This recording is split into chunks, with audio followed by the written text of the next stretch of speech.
Today, the Federal Communications Commission voted to roll back net neutrality regulations passed by the agency 2 years ago under the Obama administration. Protesters gathered near FCC headquarters in downtown Washington to voice their opposition to the vote. It was a heated issue. You should know that. Some fear reversing net neutrality will mean internet providers will have too much control over what we see online. Others say that's just not true at all. I'm joined by FCC Commissioner Brendan Carr. Thanks for joining us. Thanks for having me. Confession, most of us really don't understand what this is all about. I know I get Netflix, I get Spotify, I got a number of apps that I like, and I like the price. How is what you guys did today going to change any of that? It's a good question. Look, there's a lot of interest and passion in this issue, and it makes a lot of sense. It's the intersection of government and the internet.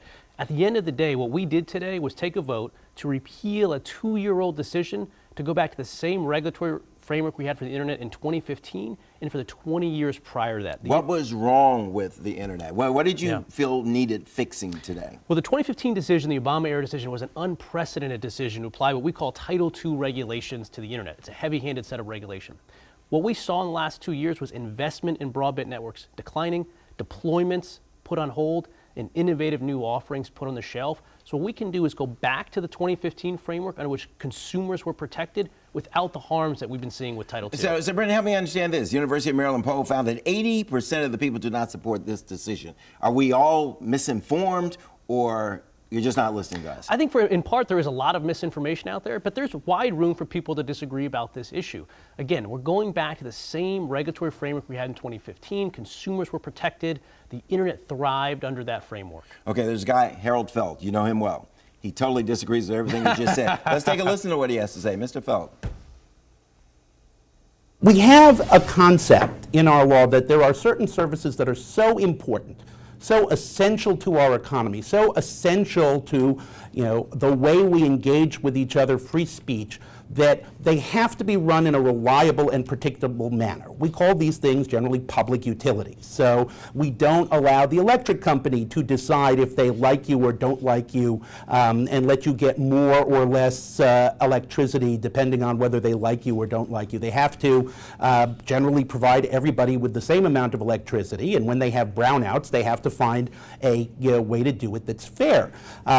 We have this concept also with water, with heat.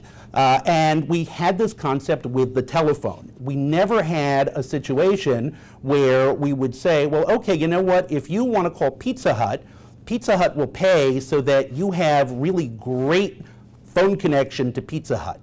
But if you want to call Domino's, the Domino's connection is going to be all crackly and bad and not let you connect, and sometimes the call will just drop in the middle.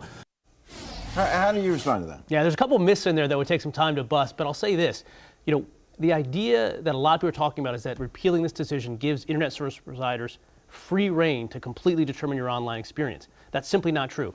By repealing this 2015 decision, we put the Federal Trade Commission back in charge to be able to police consumers. The Federal Trade Commission is going to do a better job watching Verizon, Comcast. Not saying there's anything wrong with these companies, but they're going to do a better job watching the providers than they're doing now. Is that what you're telling me? Yeah, right now, the Federal Trade Commission is prohibited by law from protecting consumers versus ISPs. By repealing the Title II decision, the FTC, which is the nation's premier consumer protection agency, is a cop back on the beat for consumers. When we hear deregulation, I think back, to the deregulation of the airline industry. Okay, that was supposed to generate competition, lower prices. It seemed to do just the opposite. That's what scares me about what happened today with the FCC. Well, it's an interesting point, because here's what we're seeing. The nation's smallest broadband providers, the ones we don't hear about, we hear about Comcast, Verizon, AT&T, the smallest ones, the ones that are trying to compete against those big guys, they're being hurt the most by Title II because they don't have the army of regulatory lawyers to comply with it. And so by repealing Title II, we're actually going to allow them a better shot at competing against the big guys. We'll be watching. Brendan, thanks a lot for coming in. Thanks. All right. Catholic U Law School grad here.